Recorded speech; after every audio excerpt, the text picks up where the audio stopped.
Yeah, the Absolutely, yes. Go ahead, one of, Jerry. I'm sorry. I think one of the big problems we have. Incidentally, I was involved in a discussion the other day where somebody had said that you don't need knowledge to have religion. All you have to do is have blind faith, and that floored me. That uh, that remark in itself was fairly ludicrous. Right. Because, on the contrary, the more knowledge and education you have about religion, and any religion, even all religions, the more knowledge you have for all religions, the more closely you're able to look at and see what is not right and what is right. Right. And by knowing the books of the religions, you get even a better understanding, and with knowledge comes better understanding of those books.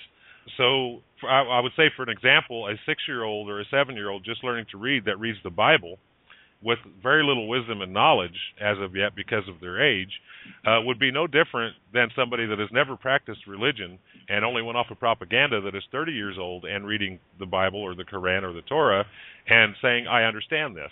Right. Because without knowledge, you cannot understand religion. You have to have that knowledge. Even all the books of the religions tell us, to be knowledgeable about your world, to learn, so that you can better understand. And I think that's a lot of what we see here in the United States. I think there's a lot of romanticism that goes on, especially in the United States. I think the United States is rampant with romanticism.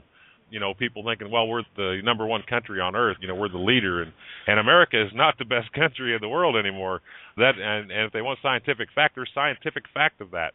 When you look at some of the stuff that's been implemented and the paranoia that goes on because of lack of knowledge, and I think it's a lack of education, and I think that's by design. I've argued this before with people that it is by design, and I don't want to get off on too big of a tangent, but Andrew Carnegie and John Dewey were hired in the 1930s by Roosevelt to reconstruct the educational system in the U.S. And the reason behind this is well documented. It's not a theory that I have. It's nothing that I'm coming up with.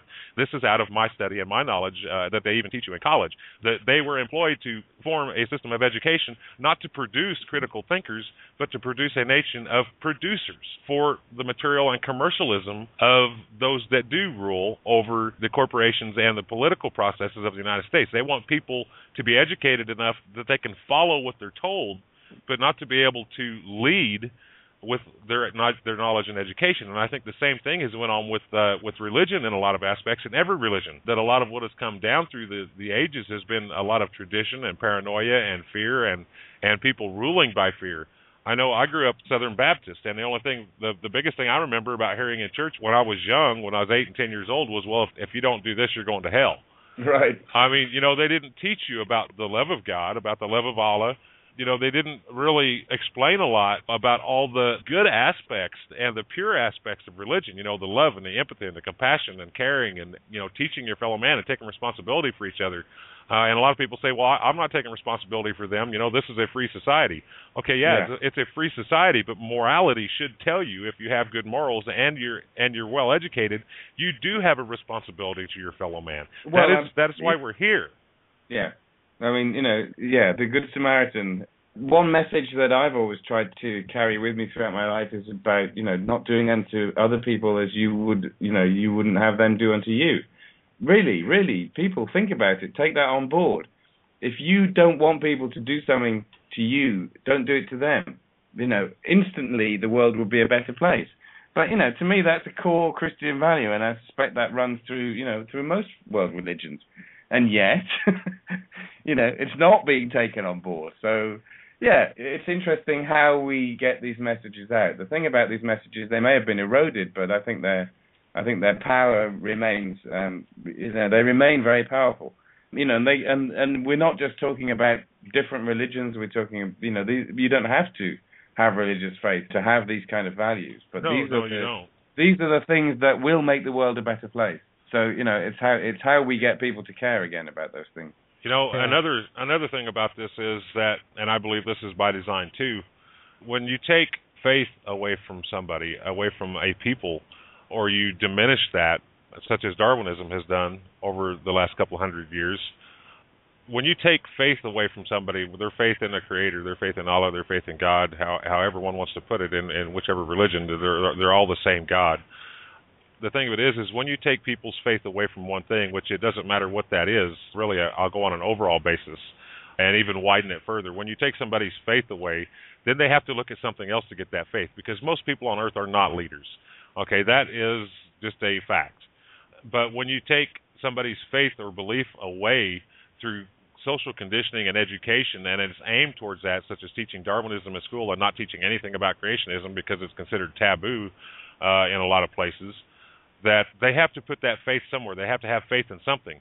And I think what governments have done and what the elite have done in these situations is to, and usually this term narrowly tailored is used in stuff such as elections and so forth, but the narrowly tailored means that you funnel ideas and thoughts and education into one direction to sway somebody's thought or feelings or faith into one thing that you want them to do.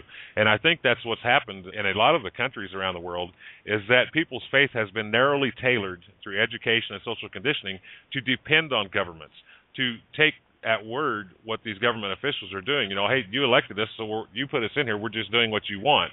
Even though you've got millions, even billions of people saying, no, this is not what we want. But they just keep feeding this into people, you know, and you say a lie enough times, it becomes truth. And they keep feeding this into the world that, well, you put us here, this is what you want. And we keep saying, no, this isn't what we want. But people have been, I think, socially conditioned so much that a lot of people blindly follow politicians rather than follow faith or morality that comes with faith. And well, you know, go ahead. Yeah, and we have issues with, you know, with materialism, with celebrity, with there are many ways, I think, in which people have been diverted from understanding what would be the better way to live. Yeah, a fascinating conversation. But I may have to wrap up at this end, I'm afraid, gentlemen. But yeah, it's been a very, very, very interesting conversation. I'm very honored to meet you, Andy. It's been a real pleasure having you here. I thank you for your time. Well, thank you very much for having me. It's been great talking to you as well. All right, thank you very much, Andy. And that's Andy Worthington, and you can go to his website and learn more about the works that he's doing. We certainly appreciate your time, and it's people like yourself and like us that hopefully we can continue to work together to band enough people together to make our voices heard, so that finally these people who are in power, that they can listen to us in a peaceful way, in a humanitarian way, in a human way. So I thank you very much, Andy, and I know you have to go, so you can go ahead, and Jerry and I will continue the conversation. I want to make sure this is your website. It's andyworthington.co.uk. Is that correct? That's the one. That's all right, right. Very good. Okay. And let me know when the show's online, and I'll publicize it as well. It's been a real pleasure. Yes, no problem. Thank you so much. All right. Thank you. Bye. All right, bye-bye. Very, very honorable what he's doing, and there aren't many people that are looking into this. And I think the reason for that is I've heard a few things in the past. I can't say that I have a place I can send you to check this out, but I have heard through different circles that I am in that a lot of the reason people are not investigating this, so forth. I mean, look at what happened to WikiLeaks, and that's right. There's a certain mindset that is kind of set into people, which is fear. I mean, let's just be legit. Let's look at NDAA. Oh yeah, what people I don't think they realize is that what's happening at Guantanamo is NDAA. Yes. It's just not on a scale of where it just pertains to American citizens at the moment. But if it were to actually be enforced, you're talking about, you could be sitting in your front yard having a barbecue one night and see the vans roll up. They kick the neighbor's door open, drag them and their children out, shoot their pets, and throw them in the back of a padded wagon and take them away and never see them again because they have, as in 1984 says, thought crimes. Yes. And they'd be treated the same way that these people have been treated in Guantanamo. Nobody knows where they're at. The records, are very, very concealed. They're considered top secret. So what happens to these people? The only ones that know are those that are there in charge. And knowing the correctional system the way I do, I know about the abuses that go on in the regular correctional system facilities where things are not top secret.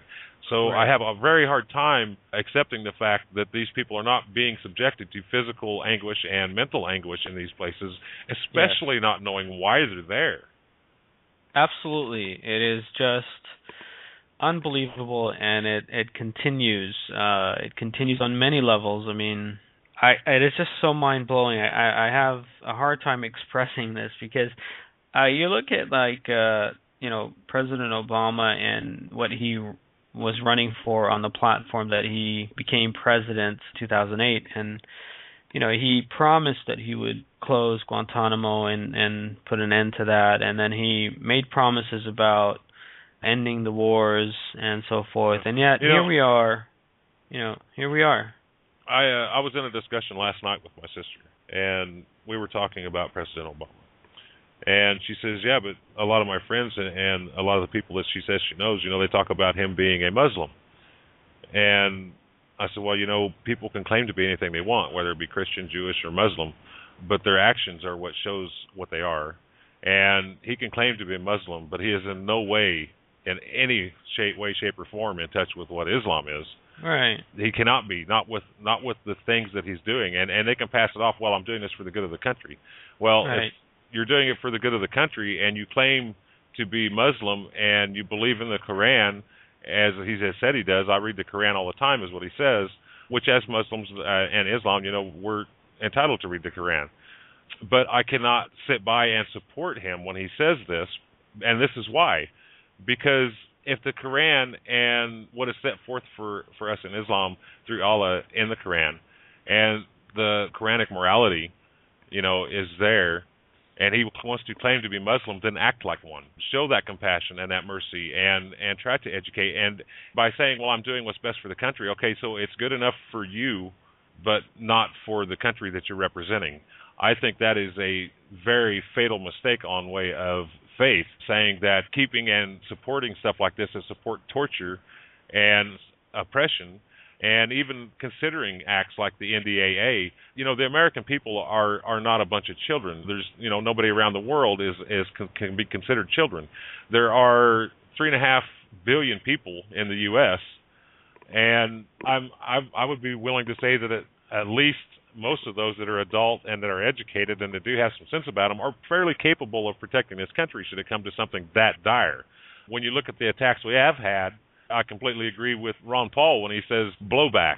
When you go into somebody else's country and you start enforcing your form of democracy on them because of paranoia, or even in some cases delusional, as in Iraq had weapons of mass destruction, and they're still yet to find any, then I think there's a big misgiving against the faith you have in your own country and the people of that country. By saying, that I'm going to take you by the hand and lead you down the road, even though you might be a 50-year-old man that has a BA or a PhD, I don't think you know well enough to know how to take care of yourself. Yes, absolutely. It is. I mean, Jerry, you and I have talked about this before, and really we could talk about so many different things for hours and hours, and we have to get people interested in what we're doing and interested in their own well-being for the future, and we just have to continue putting these broadcasts out and bringing in great and wonderful guests like we have, so that they can hear it from people that are out there and that are extremely well accomplished and that are thinking exactly the same way that the normal people on the street are thinking, which is, the sense of injustice, the sense of difficulty, with this economic crisis, and on and on and on. So, yeah. But I hear a lot of radio shows that are online like ours that are international. Actually, not so many international. I think we're very blessed with that. I think we have one of the few international reaches. Of this, and I don't know of any other show really, quite frankly, that is like ours or like the ones that Building Bridges puts on with WTPN. Yes. And one thing that I would like our listeners to remember and even share is that a lot of the shows that are of these magnitudes, they go by a lot of times opinion and some researched, educated opinion, what I'll say, what we can call it. But the guests that we have on all of our shows, these are professionals in their field. These are the top people in these fields.